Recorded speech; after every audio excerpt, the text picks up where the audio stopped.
இங்க என் தம்பி வந்தோடனே தம்பி பார்ப்பனர்கள் அது சொன்னோன்னா பயந்துட்டான். அப்படிலாம் கிடையாது.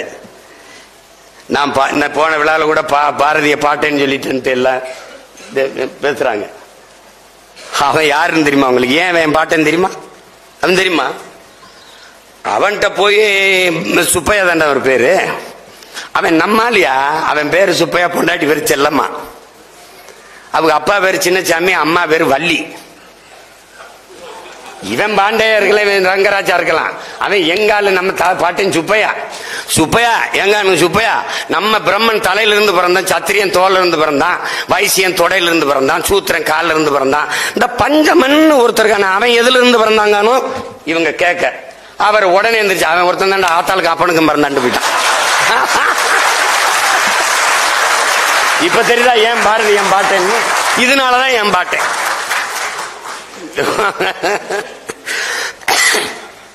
கழுத அக்ரஹாரத்துக்குள்ள வரக்கூடாதியா. கழுதையை தூக்கிட்டு பாட்டு பாடிட்டு வந்துட்டாங்க. கனகலிங்கனும் பறையனை கூப்பிட்டாங்க. இந்த வாட குளிரா இந்த பூணூல போடுற, இன்னையில இருந்து நீ ஐயன்டா போட. யாரா போட்டது? அங்க சுப்பிரமணிய பாரதி போட்டான் பூணூல் போய் சொல்றான். அதனாலதான்டா நம்ம பாட்டை பாரதிய கொண்டாடாத தமிழ் சமூகம் விளங்காதரா, விளங்காது, உருப்படாது. இவன் கைவிட்டுருவான். இவன் பாரதாசனை கைவிட்டான். ஏன்? வென்று வருவான் திராவிட காலைன்னு பாடும்போது எங்காலு அப்படி எங்காலு. ஆனா திருப்பி நறுக்குவோம் பகையின் வேர் சிறுத்தை பெருங்கூட்டம் நாம் தமிழர் நாம் தமிழர் என்று முரசரை வாங்கிட்டான்.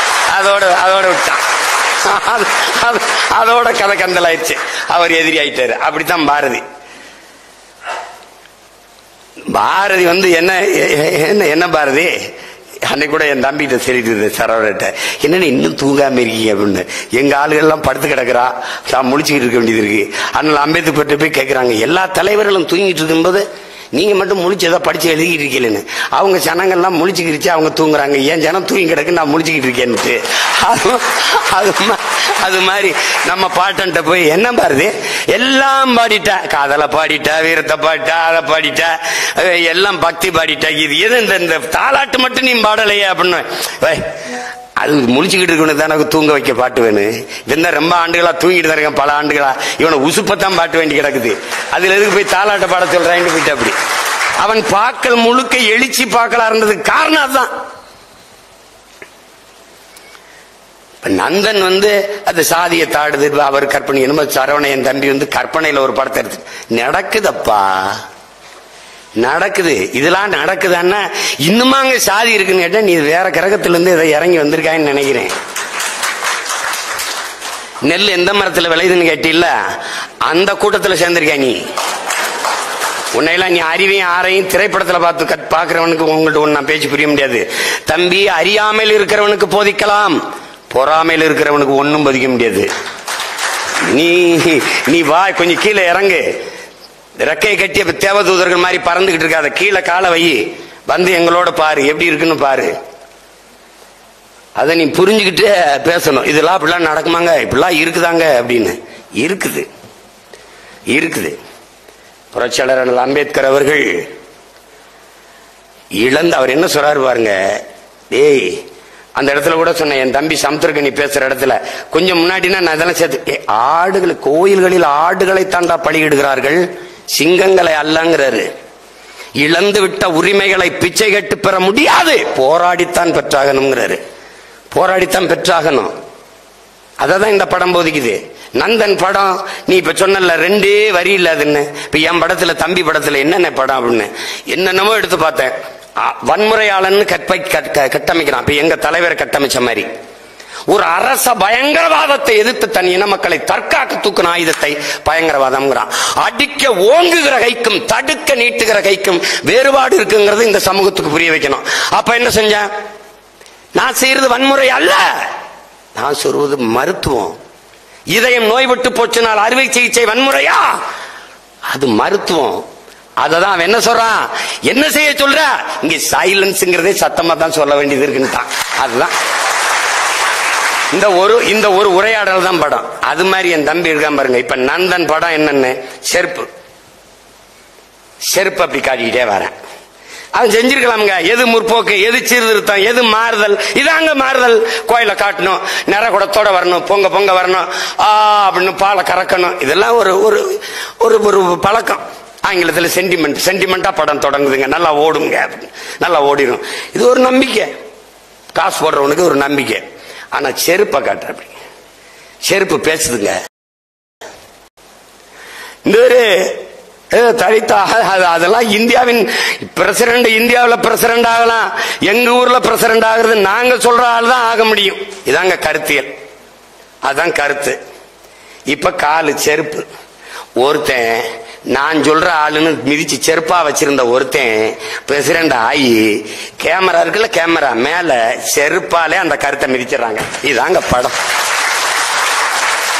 இதுக்கு முன்னத்தை ஏறு ஆபிரகாம் லிங்கன் அமெரிக்கன் பிரசிடென்ட். அவன் தாழ்த்தப்பட்டவன், அவங்க அப்பன் செருப்பு தைக்கிறவன். இவனை எப்படா கேவலப்படுத்துறதுன்னு ஒருத்தன் வாரான். வந்து இறங்கி ஆபிரகாம் லிங்கன் வெள்ளை மாளிகையில் இருக்கும்போது வந்து அங்க வந்து அவரை கேவலப்படுத்திடணும்ட்டு ஒரு செருப்பை கழட்டி போட்டு, இந்த செருப்பு உங்க அப்பா தச்சு கொடுத்தது, கொஞ்சம் பிஞ்சு போச்சு அப்படின்னு. அப்படியா, பிஞ்சு போச்சு, அப்படியா, கொடுங்க, கொடுங்கன்னு ஊசி நூல் எடுத்து தச்சு போட்டு பாருங்க. எங்க அப்பா இறந்து எவ்வளவு நாள் ஆச்சு, அவர் தச்ச செருப்பு எவ்வளவு உறுதியா இருக்கு பத்தியா, எவ்வளவு உறுதியா இருக்கு. நீங்க இதை போட்டுக்கிறீங்க, மறுபடியும் அந்த இங்க வாங்க, நான் இங்கதான் இருப்பேன், தச்சு தரேன்னு செருப்பால, அதே செருப்பால அடிச்சு அனுப்பிட்டான். எப்படி? அதுதான் அந்த இந்த கருத்திற்கு பாருங்க ஆபிரகாம் லிங்கன் பேசுனது. அததான் அந்த படம் சொல்லுது. எந்த கருத்து, எந்த செருப்பா நீ கருதினியோ என் உரிமையை, என் உணர்வை, அதே செருப்பால பிரசிடண்ட் ஆகி வந்து கேமரா கீழே இருக்கு, கேமரா மேல செருப்புல மீச்சுட்டாங்க சாட்சி, படம் முடிஞ்சிருச்சு. அதுதான் அது. நீங்க பாருங்க எப்படி. இப்ப அந்த படத்துல என்ன சுருக்கம் என்ன சொல்றாரு, ஆள்றதுக்கு தான் அதிகாரம் நினைச்சுக்கிட்டு இருந்தோம்டா, வாழ்றதுக்கே அதிகாரம் தேவைப்படுது. இதுதான் படம். நீங்க இந்த சாதி என்னதான் சில பேசுவான், சாதிய பெருமையா இருக்கும்பா, சாதி தான்பா. அது மறுபடியும் அந்த வாரியை போட்டுக்க பாருங்க. இதையெல்லாம் அண்ணல் அம்பேத்கர் கருத்துன்னு தான் நினைச்சுக்கிட்டான். சாதிதான் சமூகம் என்றால் வீசும் காற்றில் விஷம் பரவட்டும் சொன்னது அண்ணல் அம்பேத்கர் தான். நிறைய பேர் அம்பேத்கர் அவர்கள் சொன்னது போலன்னா கடைசியா எழுதுனது நம்ம கவிஞர் பழனி பாரதி அவர்கள். அதனால அதை நான் திருப்பி அந்த கருத்தை பதிவு செய்யறேன். இங்க சரியானது வென்றே தீரும்னு போட்டேன். அது என் தம்பி படத்துக்கு நான் போட்டது. சேகுவாரா சொன்னது சரியானது வென்றே தீரும்னு. ஏன் என் தம்பி சரவணன் நான் தூக்கி கொண்டாடுறேன்னா, அவனுக்கு முன்னத்தி ஏறுனா அதை என் தம்பி நான் அண்ணன். எப்படி அண்ணன், நான் தம்பி படத்தை எடுத்துட்டேன், படம் எடுக்க காசு இல்ல, தயாரிப்பாளர் எங்கன்னு தெரியல. என் தம்பி மாதம் கொண்டு இழுத்து விட்டு எங்க போயிட்டான், தயாரிப்பாளர் அமெரிக்கால. அப்பப்ப எங்க மாமா தமிழ் முழக்க சாமியில் மீது 10,000 20,000 30,000 கொடுப்பாரு. அதை வச்சு படத்தை எடுத்து முடிச்சிட்டோம். படம் ஓடிடுச்சு. ஒரு பாராட்டு கூட்டம் எடுக்கிறது. நம்மளை யாரு பாராட்டுவா?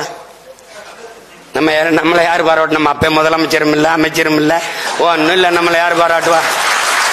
நம்ம இல்ல ஏதாவது குவார்ட்டருக்கு மேல 10 ரூபா போட்டு வித்து ஏதாவது கமிஷன் வாங்கி ஜெயிலுக்கு போயிட்டு வந்தாலும் ஏதாவது பட்டாசு வெடிச்சு பாராட்டுறதுக்கு வாய்ப்பு ஒண்ணும் இல்லை. அப்ப என்ன பண்றாங்க, நாங்களே சோரொட்டி அடிச்சு நாங்களே ஒட்டி OMCல என்னோட பயிற்சி எடுக்க எங்க அண்ணங்க பேர் வேணாம், அது வீணான சிக்கல். அவங்க பேர்ல இப்ப சொல்ல வேணாம். அவங்க வந்து தம்பி ஒரு படம் எடுத்துக்க, அவனுக்கு ஒரு பாராட்டு விழா அப்பன்னு சொல்லிட்டு அப்ப அவங்களா நடத்தினாங்க. அன்னைக்கு எனக்கு 2 அண்ணங்க 3 அண்ணங்க இருந்தாங்க. இன்னைக்கு என் தம்பிக்கு நான் ஒரு அண்ணன் இருக்கேன், பாராட்டுறேன், அவ்வளவுதான். அந்த அண்ணங்க பணத்துல வலிமையா இருந்தாங்க, இந்த அண்ணன் மனத்துல வலிமையா இருக்கேன், பாராட்டுறேன், அவ்வளவுதான். வேற நம்மளால முடிஞ்ச என்ன பாராட்டு, நல்ல பாராட்டணும். பூமி தாய் ஒரு பந்தயம் 9 முறை எழுந்து விழணும், 10 முறை எழுந்து விழணும். 9 முறை எழுந்துட்டான், 9வது முறை விழுந்து கிடக்குறான், கீழே கிடக்குறான். அவனால முடியல. இந்த பூமி தாய் நெத்தியில முத்தமிட்டு, எழுந்துரு மகனே எழுந்துரு, ஏற்கனவே நீ 9 முறை எழுந்தவன் தானேன்னு எழுப்பி விடுறான். அப்படித்தான் நம்ம பிள்ளைகளை ஆறா உன்னால முடியும்டான்னு சொல்லணும். அதனாலதான் இந்த பாராட்டு நிகழ்வை நம்ம நடத்துறோம். சாதி என்னென்ன சாதி அவ்வளவுன்னா, சாதி மானுட சமூகத்தின் மிகப்பெரிய ஒரு எதிரி, பிளந்து பிரிச்சு தள்ளிடுது. குறிப்பா அதுல நமக்கு தமிழ் சமூகத்திற்கு இவ்வளவு பெரிய வீழ்ச்சிக்கு காரணம் சாதி தான். இதெல்லாம் பாருங்க, இருட்டறையில் உள்ளதடா உலகம் சாதி இருக்கின்றது என்பானும் இருக்கின்றானே தமிழான்னு வருந்தி பாடிட்டாரு புரட்சி பாவலர் பாவேந்தன் பாரதிதாசன். அதை யோசிச்சு பாருங்க. தமிழுக்கு அமுதென்று பேர் அந்த தமிழ் இன்பத்தமிழ் எங்கள் உயிருக்கு நேர்னு பாடிய புரட்சி பாவலன் சாதி ஒழித்தல் ஒன்றுன்னு தான் முதல்ல பாடுற. அப்படி தமிழ் வளர்த்தல் ஒன்று, சாதி ஒழித்தல் மற்றொன்றுன்னு பாடியிருக்கலாம். சாதி ஒழித்தல் ஒன்று, நல்ல தமிழ் வளர்த்தல் மற்றொன்று. பாதியை நாடு மறந்தால் மற்ற பாதி துலங்குவதில்லை. சாதியை பிணிப்பற்ற தோலை பாருங்க. சாதி பிணிப்பற்ற தோலே சாதி கடந்த அந்த ஏரி நல்ல தண்டமிழ் நீரை ஏற்கும். சாதி பிணிப்பற்ற தோலே தண்டமிழ் வாளை தூக்குங்கிறார். அது எவ்வளவு பெரிய கொடியதுன்னு நீங்க பாத்துக்கணுங்க. உங்களுக்கு ஒண்ணு சொல்றேன் பாருங்க. இங்க எப்படி தமிழ் சமூகம் வீழுதுன்னு பாருங்க. அதிகாரமற்று அடிமையா எப்படி நிக்குன்னு பாருங்க. தமிழன் எவன் வந்தாலும் சாதி கேட்பான், நோய். தமிழன் இல்லாத யார் வந்தாலும் அப்படியே தலைமை ஏற்பான், அது பெரிய நோய். நீங்க தமிழ் சமூகத்துல பெரும்பாலான சமூகம் இங்க இருக்கிற பெரிய சமூகங்கள்ல சாதிய பாகுபாடு இருக்கு. இந்த சமூகம் இந்த சாதியை நிறுத்தினா இந்த சாதி வாக்கு செலுத்தாது, இந்த சாதியை நிறுத்தினா இந்த சாதி வாக்கு செலுத்தாது. அப்படிங்கும் போது தமிழர்களுக்கு என்று அரசியல் வலிமையோ அதிகார வலிமையோ வராதனால உரிமை இழந்து உணர்வை இழந்து உரிமை இழந்து உடைமை இழந்து உயிரை இழக்கிற நிலைக்கு தள்ளப்பட்டுருச்சு. இது எப்படி பிளக்குன்னு பாருங்க. ராமேஸ்வர மீனவன் சுட்டு வீழ்த்தப்பட்டு செத்தால் நாகப்பட்டினம் கன்னியாகுமரி மீனவன் அழுவதில்லை. இங்க என்னென்ன பிரச்சனை? விவசாயி பிரச்சனை விவசாயி தான் பார்த்துக்கணும். போக்குவரத்து தொழிலாளி தான் போராடணும். ஆசிரியர் பெருமக்கள் ஆசிரியர் தான், மருத்துவர் தான், செவிலியர் தான் போராடணும். அங்கதான் நாங்க வீழ்ந்தோம் என்று தெரிந்த பிறகு எழுந்தோம் என் உடன் பிறந்தார்களே. அங்கதான் என்ன, இது மீனவன் பிரச்சனை இல்லை, மாணவன் பிரச்சனை இல்லை, உழவன் பிரச்சனை இல்லை, இது என் இனத்தின் பிரச்சனை என்று எழத் தொடங்கணும். அன்னைக்குதான் இந்த சிக்கலை கவனிக்க ஆரம்பிச்சான். பிளந்து பிரிச்சு தள்ளிரும், உன்னை வலிமேற்றவன் ஆக்கிரும். அது சாதி. இப்ப என்னதான் செய்யலாம்? ஒரே பார்வைதான் என் உடன் பிறந்தவர்களே. நந்தன் திரைப்பட விழாவில் கூட இதை நான் பேசல. ஒரே பார்வைதான், புதிதா ஒண்ணு வகுத்துக்காத. அண்ணல் அம்பேத்கர் சொன்னதுதான், நான் யாருக்கும் அடிமை இல்லை. இதை நல்லா எழுதிக்க, இதை வச்சுக்க, கவனத்தில் வச்சுக்க. அதுபோல எனக்கு யாரும் அடிமை இல்லை. இவ்வளவுதான் நீ ஏற்றுக்கொள்ள வேண்டிய கோட்பாடு. ஐயா பெரியார் சொன்னதை நல்லா கேட்டுக்க.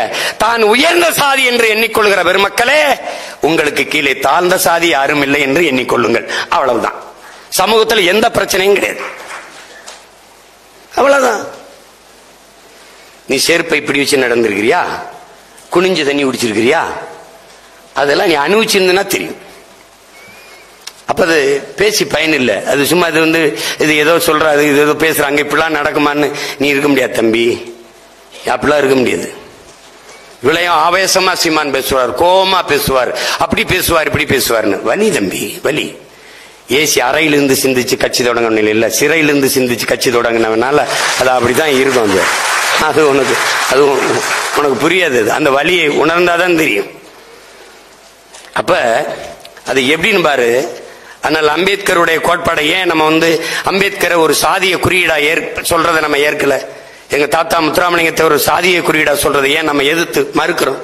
அது காரணம் இருக்கு. இதே ஐயா வைத்தியநாத ஐயர், தெரியும், வரலாறு தெரிஞ்சவங்களுக்கு, கோயிலுக்குள்ள நுழைய போராட்டத்தில் பல சாதிகள், ஒடுக்கப்பட்ட தமிழ் சாதிகள் உள்நுழை கோயிலுக்குள்ள போக கூடாதுங்கும் போது நீங்க சொல்ற ஐயர் வைத்தியநாத ஐயர் எழுதி கூட்டிட்டு போறாரு உள்ள நுழை கோயில் நுழைய போராட்டத்தை நடத்துறாரு. எல்லா பயிலும் எதிர்க்கிறான், ஒரு பயம் ஆதரிக்கல. ஒரே ஒருத்தன் தமிழ்நாட்டில், ஒரே ஒருத்தன், ஐயரே நீங்க கூட்டிட்டு போங்க, நான் உங்க கூட வர, எவன் எதிர்க்கிறான்னு பாக்குறேன்னு சொன்ன ஒரே ஆள் நம் தாத்தா தெய்வ திருமகன் முத்துராமலிங்கத்தவர் தான்.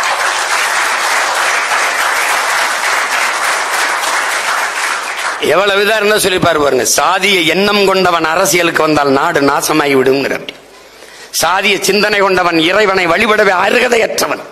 உன்கிரகை உயர்ந்தது உழைக்கிறகை தாழ்ந்தது என்கிற எண்ணம் எவருக்கும் வரக்கூடாது. இறைவனுக்கு முன்பு இரு கரமும் இணைத்துத்தான் வணங்குகிறோம்.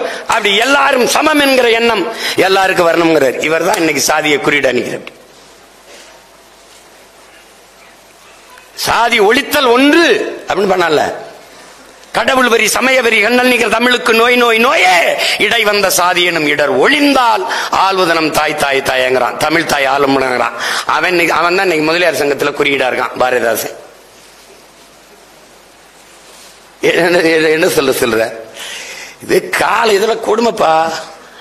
தமிழனின் மானம் கப்பல் இருக்கக்கூடாதுன்னு கப்பல் ஓட்டிய தமிழன், மண்ணின் விடுதலைக்கு மாடு கூட இழுக்க திணறுகிற செக்க இழுத்த வீர மரவண்ணன் பாட்டன் வாவு சிதம்பரனார் செத்தான்.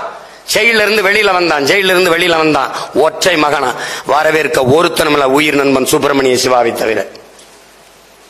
ஆனா இன்னைக்கு ஜெயில இருந்து வரும்போது எத்தனை ஆயிரம் பட்டாசுகள், எவ்வளவு மாலைகள், எவ்வளவு வெடிப்புகள். இங்க செக்கிழுத்தவன் தியாகி இல்லை, தூக்குல தொங்கினவன் தியாகி இல்லை. எனக்கெல்லாம் அவங்க எல்லாம் இப்ப என் பாட்டையெல்லாம் கண்ணில் பட்டா நானே அடிச்சு கொண்டு வருவேன். உன்னை யாரு உன்னை இதுல இந்த நிலைமைக்கு எங்களை தள்ளிவிடவா நீ போராடி சுதந்திரம் பெற்று கொடுத்தா? நீ தூக்குல தொங்குன எதுக்குது இவ்வளவு? இந்த ஜனநாயகம், இந்த விடுதலைக்கா நாங்க இவ்வளவு பாடுபட்டீங்க? நீங்க எப்படி இருக்கு பாருங்க. பாரதி இவ்வளவு பாடினான். பாரதி எல்லாத்தையும் நேச்சு பாடினான். பாரதி சிட்டுக்குருவிக்கு அரிசி எடுத்து போட்டுவிட்டான். சமைக்க செல்லமா வச்சிருந்தத காக்கைக்கும் சிட்டுக்குருவிக்கும் போட்டான் பைத்துக்கிறப்ப. உலகத்துல நீங்க பிற உலகத்துல பாரதி வீட்டுக்கு போயிருக்கா?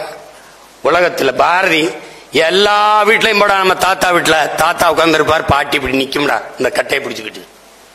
பாரதி வீட்டுக்கு போடா, செல்லமா உட்காந்துருக்கும்டா, பாரதி நிப்பான்டா. அதான்டா பாரதி.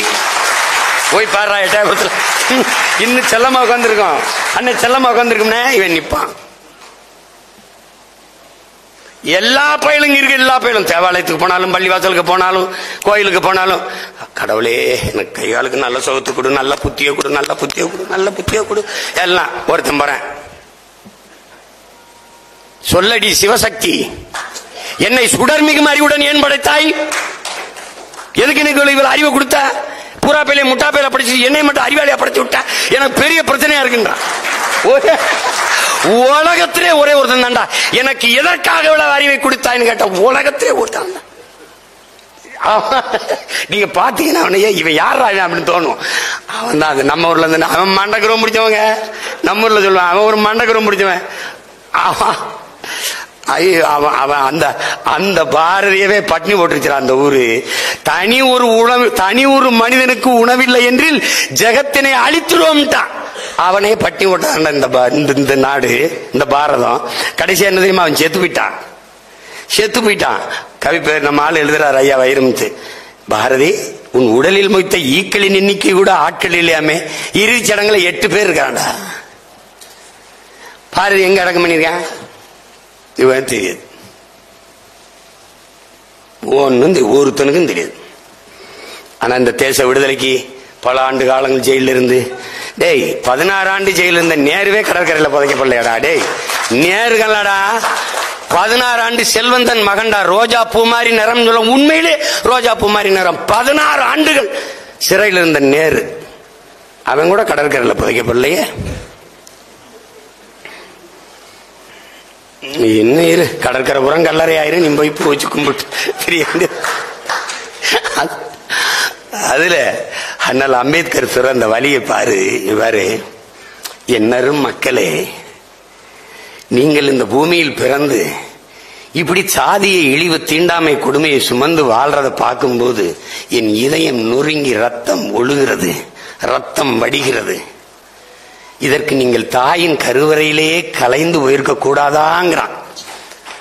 அது ஒடுக்கப்பட்ட தாழ்த்தப்பட்ட மக்களின் அவர்களின் துயருக்காக பாடப்பட்டதா நினைக்காத. அப்படியே தமிழ் சமூகம் இன்னைக்கு படுற பாட பார்க்கும்போது தமிழனா பிறந்து நாட்டை இழந்து, வீட்டை இழந்து, உறவுகளை இழந்து, ஏதிலிகளா ஓடி ஓடி சொல்றாரு நம்ம ஐயா வைரமுத்தவர்கள் சொல்றாங்க பாருங்க. கவி பேரரசு என்ன சொல்றாரு? உலகத்துல ஒருத்தன் சொந்தத்தை பிரிவதல்ல, சொத்தை பிரிவதல்ல, இதெல்லாம் பிரிவது சோகம் இல்லடா, தான் பிறந்த தாய் மண்ணை பிரிவதாண்டா சோகம்னு. அப்படிப்பட்ட பிறந்த மண்ணை பிரிந்து போகிற துயரத்தில் இந்த வாழுகிற தமிழ் சமூக மக்களை பார்க்கும்போது அப்படியே அண்ணல் அம்பேத்கர் சொன்னது உனக்கும் பொருந்தும். உலகெங்கும் எங்கெங்கும் மானுட சமூகம் தாழ்த்தி வீழ்த்தப்பட்டு அடிமைப்படுத்தி நிறத்தால், இனத்தால், சாதியால், எந்த வழியிலும் வீழ்த்தப்பட்டு கிடக்கிற மக்களினுடைய அந்த உணர்வோடு அண்ணல் அம்பேத்கரின் கூற்ற பொருத்தினா அப்படியே பொருந்தும். அது இந்த குறிப்பிட்ட சமூகத்துக்கு நீ பொருத்த முடியாது, அப்படி பார்க்க முடியாது. அதுதான் நீ அவரை நீ ஒரு சாதிய தலைவராக கொண்டு நிறுத்திவிட்ட. அப்படியே வச்சா இது என்னமோ நீ ஒன்னு நல்லா தெரிஞ்சுக்க. அண்ணல் அம்பேத்கர் வருவதற்கு முன்பே தாழ்த்தப்பட்ட மக்களுக்கு இடஒதுக்கீடு வெள்ளக்காரன் கொடுத்துட்டான், எஸ்சி எஸ்டி கொடுத்துட்டான். அவர் யாருக்கு பெற்றுக் கொடுத்தார்? ஒடுக்கப்பட்ட பிற்படுத்தப்பட்ட மக்களுக்கு இடஒதுக்கீடு பெற்றுக் கொடுத்தவன் அண்ணல் அம்பேத்கர். அது தெரியாம நம்ம தாழ்த்தப்பட்டவர்களுக்கு தலைவர் தாழ்த்தப்பட்டவர். அவர் ஏன் நீல வண்ணத்தில் இருக்காரு? வானம் எவ்வளவு தூரம் பறந்து விரிந்து அது எங்கெங்கு பரவி இருக்கோ அங்கெல்லாம் அண்ணல் அம்பேத்கர் புகழ் இருக்கும். அதுக்குதான் அவர் நீல வண்ணத்துல உலகம் பூரா பரவி இருக்காரு. அதான் நீ புரிஞ்சுக்கணும், சும்மா போட்டு குழப்பிக்கிற கூடாது. நம்ம நம்ம நம்ம நம்ம பாட்டனார் கவிமணி தேசிய விநாயகம், ஓடும் உதிரத்தில் வடிந்தொழுகும் கண்ணீரில் தேடி பார்த்தாலும் சாதி தெரிவதுண்டோ அப்பா. எப்படி கேட்கிறாரு பாருங்க. ஓடும் உதிரத்தில் வடிந்தொழுகும் கண்ணீரில் தேடி பார்த்தாலும் சாதி தெரிவதுண்டோ அப்பா. எவர் உடம்பிலும் சிவப்பே ரத்த நிறம் அப்பா. எவர் விழி நீருக்கும் உவர்ப்பே இயற்கை குணம் அப்பா. எவர் உடம்பிலும் சிவப்பே ரத்த நிறம் அப்பா. எவர் விழி நீருக்கும் உவர்ப்பே இயற்கை குணம் அப்பா. நெற்றியில் நீரும் மார்பில் நீண்ட பூணூலும் பெற்று உலகில் எவரும் பிறப்பதுண்டோ அப்பா. பிறப்பினால் உலகில் எவருக்கும் பெருமை வராதப்பா. சிறப்பு வேண்டுமெனில் நல்ல செய்கை வேண்டும் அப்பா. நல்ல செய்கை வேண்டும். நன்மை செய்வோரே உலகம் நாடும் மேற்குலத்தோர். நன்மை செய்பவர்தான் உலகம் விரும்புகிற உலகம் போற்றுகிற மேற்குலத்தோர். தீமை செய்பவரே அண்டி தீண்ட ஒண்ணாதார். அவன் தாண்டா அன்டச்சபிலிட்டி, அவன் தாண்டா தீண்டத்தகாதவன் கிடையாது, தீமை செய்யறவன். எத்தனை பேர் வாடிட்டான். யாரு மேல கீறினாலும் ரத்தம் ஒண்ணுதான், ஆக மொத்தம் நீ நானும் 10 மாதம் தான் பாடுன நம் தாத்தன் பட்டுக்கோட்டைய வெறுப்புல என்ன சொல்லிடுறான். முன்பு புத்தர் வந்தார், பிறகு இயேசு வந்தார், அப்புறம் காந்தி வந்தார், என்னென்னமோ பேசுனாங்க, எதையோ சொன்னாங்க, எழுதி வச்சாங்க, எல்லாத்தையும் தான் படிச்சீங்க, என்ன பண்ணி கிழிச்சீங்கன்னு. அப்படி வெறுப்புல எல்லாத்தையும் என்னடா படிச்சீங்க, என்ன பண்ணி கிழிச்சீங்க.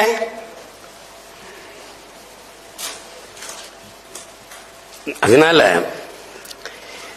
நந்தன் இவ்வளவு நேரம் ஒரு படத்தை பத்தி பேசுவதற்கு பொருள் தருது பத்தியா. சும்மா உட்கார்ந்துகிட்ட அவர் நல்லா பண்ணிருக்காருங்க, அவர் இது நந்தன்ங்கிறது இன்னும் பல மணி நேரங்கள் பேசக்கூடிய ஒரு பொருளை தூக்கி நிக்குது. இது சமூகம் பல நூறு ஆண்டுகளாக இந்த சமூகம் சுமந்து வருகிற அவலம். இது தாழ்த்தப்பட்டவனுக்கு நீ நினைக்கிற, நீ தாழ்த்தப்பட்டவன் யார்? அந்த சொல்ல முதல்ல நீ கவனி. தாழ்த்தப்பட்டவன் தான், அவன் தாழ்ந்தவன் இல்லை. அவன் தாழ்த்தப்பட்டிருக்கான். யாராலன்னு பார்க்கணும். அவன் ஏன் தாழ்த்தப்பட்டிருக்கான்? அந்த இடத்துல ஒரு நிமிர்வு நமக்கு தேவைப்படுது. என் உடன் பிறந்தார்களே, என் உயிருக்கு நீவர்கள் தேவைப்படுது. பெருமைக்குரியவன் தமிழன். காரணம், தமிழ் பெருங்குடியில் பிறந்ததுனாலேயே பெருமைக்குரியவன். அத அவன் இவன் விழுந்த அவன் தான், அதெல்லாம் பேசக்கூடாது. பெருமைக்குரியவன் இந்த நிமிர்வு வரணும். அதான் புரிஞ்சுக்கிட்டு பேசணும். நந்தன்ங்கிறது ஒரு படம் இல்ல, அது ஒரு படிப்பினை, அது ஒரு பாடம். அந்த தங்கைகள், அந்த ஊராட்சி மன்ற தலைவர்கள் இறுதியில வடிக்கிற கண்ணீர்ல இந்த சாதியை இழிவு, அந்த கழிவு கரைஞ்சு போகணும். அதனால அம்பேத்கர் சொல்றாரு இல்ல, நீ சமூக மேம்பாடு, சமூக முன்னேற்றமா பேசிக்கிட்டு இருக்க. சாதியை ஏற்றதாள்களை வைத்துக் கொண்டு சமூக மேம்பாடு, சமூக முன்னேற்றம் பேசுவதெல்லாம் மலக்குழியின் மேலே போடுகிற மல்லிய பந்தலுக்கு ஒப்பானதுங்கிறான். நீ என்னடா சாக்கடை குழியின் மேல சந்தன மலையை வச்சுக்கிட்டு இருக்கிற? நீ என்னடா அது? எப்படா மணக்கம் அது? அப்புறம் என்னடா சமூக முன்னேற்றம், சமூக மேம்பாடு பேசுற? என் ஜாதி முன்னேறத அவன் விரும்பல, அவன் ஜாதி முன்னேறத நான் விரும்பலன்னா எப்படா சமூகம் முன்னேறும்? நாடார் எந்திரிக்கும் போது கோனார் அமைக்கிறார், கோனார் அமைக்கும் போது தேவர் அமைக்கிறார், தேவர் எந்திரிக்கும் போது தேவேந்திர அமைக்கிறார், பறையர் எந்திரிக்கும் போது படையாச்சி அமைக்கிறார், படையாச்சி எந்திரிக்கும் போது கவுண்டர் எந்திரிக்கும் போது இன்னொரு உடையார் அமைக்கிறார். ஒவ்வொருத்தரும் அமைக்கி விடுவாங்க. இவன் எந்திரிக்கும் போது அவன் அமைக்கும் போது இவன் எவன் நிமிருவான்? இந்து எந்திரிச்சா இஸ்லாமியர், இஸ்லாம் எந்திரிச்சா இந்து, ரெண்டு எந்திரிச்சா கிறிஸ்தவர். மாறி மாறி தலைகளை அழுத்தி தாழ்த்து கொண்டிருந்தால் எப்படா மானுட சமூகம் நிமிரும், உயரும்? ஒண்ணும் பண்ண முடியாது.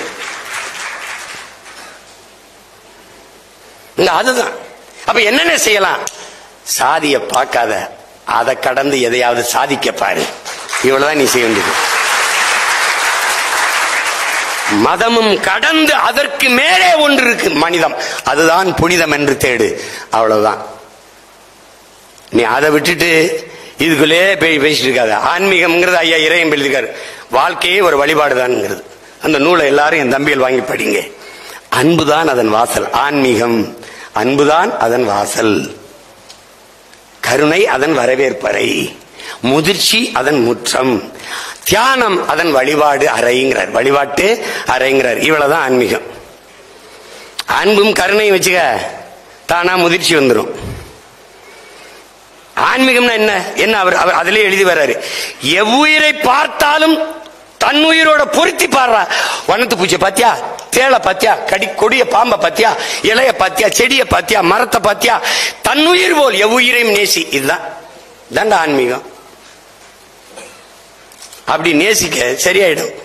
நீ அதை விட்டுவிட்டு நீ உயிர்மை நேயம்லாம் பேசிவிட்டு எல்லாம் பேசிட்டு வாடிய பயிரை கண்டபோதெல்லாம் வாடினேங்கிற வள்ளலார் வாரிசு. இவன் தாழ்த்தப்பட்ட சாதி, என் தெருவுக்குள்ள வரக்கூடாது, இவன் வீழ்த்தப்பட்ட சாதி, என் கோயில்கள், இதெல்லாம் என்னது இது? என்னது இது? அதைத்தான் நந்தன் சாடுது. இன்னைக்கு நேத்து இல்ல, நந்தனுங்கிற பெயரே மிக பொருத்தமானது. அப்ப இது நீண்ட காலமாக தமிழ் சமூகம் தூக்கி வருகிற ஒரு தீண்டாமை இழிவு. அத வருகிற தலைமுறைகளாவது இதிலிருந்து விடுபடணும். இப்ப நீங்க பாத்தீங்கன்னா என்னை கேட்பாங்க, சாதி ஒழித்தல் தான் சமூக விடுதலை, சாதி ஒழித்தால் தான் தமிழ் தேசியம் வரும். அது சரிதான். இங்க இருக்கிற கோட்பாடு எப்படின்னா சாதி ஒழிப்பு, தன் சாதி தவிர பிற சாதி ஒழிப்பு. இதான் இங்க இருக்கிற சாதி ஒழிப்பு. என்றைக்கு ஒரு மகனுக்கு, ஒரு மனிதனுக்கு சாதி மத உணர்ச்சி சாகுதோ அன்னைக்கு தான் தமிழன் என்கிற தேசிய இன உணர்ச்சி பிறக்கும். நீ சாதியா இருக்கும்போது நான் இந்த நாடார், நான் செட்டியார், நான் கோனார், நான் இவர் தேவர், நான் தேவேந்திரன், நான் முதலியார் பிள்ளை இப்படிங்கிற எண்ணம் இருக்கிற வரை உனக்கு தமிழன்கிற இன உணர்ச்சி வராது. இப்ப அதுக்கு சான்று நான் சொல்றேன், நல்லா கேட்டுக்க.